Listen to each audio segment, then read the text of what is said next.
সকল চ্যানেলের মাধ্যমে আমি গাজীপুর 2 এলাকার নির্বাচনী এলাকার ভোটার ভাই বোনদের কাছে মেসেজ পাঠাচ্ছি। আমার যে গ্রাউন্ডে 3 তারিখে মনোনয়ন বাতিল করেছিল, আসলে সেটা অত্যন্ত ঠুনকো। এই গ্রাউন্ডে নির্বাচন মনোনয়ন বাতিল হয় না।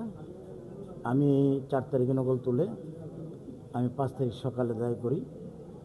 গত 10 তারিখ নির্বাচন কমিশনের ফুল বেঞ্চে মাত্র 30 সেকেন্ড আমার লয়ের কথা বলেছে।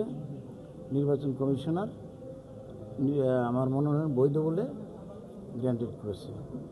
আমি সেখানেও সাংবাদিক সম্মেলনে বলেছি যে আমি মনোনয়ন ফিরে পেয়েছি।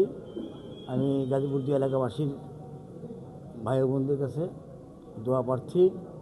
আগামী ত্রয়োদশ জাতীয় সংসদে তারা আমার জন্য দোয়া করবেন এবং আমাকে ভোট দেবেন, এই প্রত্যাশা আমি গাজীপুরবাসীর কাছে করতেছি, গাজীপুর 2 এলাকাবাসীর কাছে। এবং সাংবাদিক বন্ধুদের কাছে আমার একটাই বক্তব্য, আপনারা গাজীপুরে 2 এলাকার প্রার্থীদেরকে নিয়ে জরিপ করে তথ্য গোপন না করে সত্যটা উদ্ঘাটন করার চেষ্টা করবেন এবং সত্য প্রচারের জন্য আপনারা সর্বদা সজাগ থাকবেন। আমি বলি নাই যে আমার পক্ষে বলেন বা কারো বিপক্ষে বলেন, যা সত্য তাই তুলে ধরবেন, তাহলেই গাজীপুরবাসী তাদের সঠিক সিদ্ধান্তটি প্রতিফলন ঘটাতে পারবে ইনশাআল্লাহ। আমি ত্রয়োদশ জাতীয় সংসদে মনোনয়ন দিয়েছি। আমি একটা দল করতে, আপনারা জানেন, এখানে অন্য একজনকে টিকিট দেওয়া হয়েছে।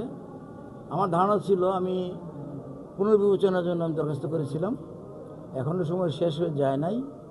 হয়তো পুনর্বিবেচনা হতেও পারে, পুনর্বিবেচনা নাও হতে পারে।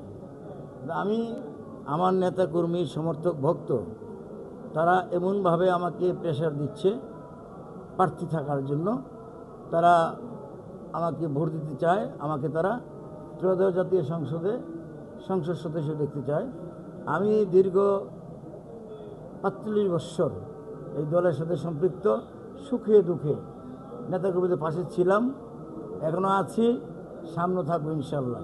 অতএব তাদের মনের কথা এবং তাদের মনের ইচ্ছা আমি অবশ্যই পূরণ করার চেষ্টা করব ইনশাল্লাহ।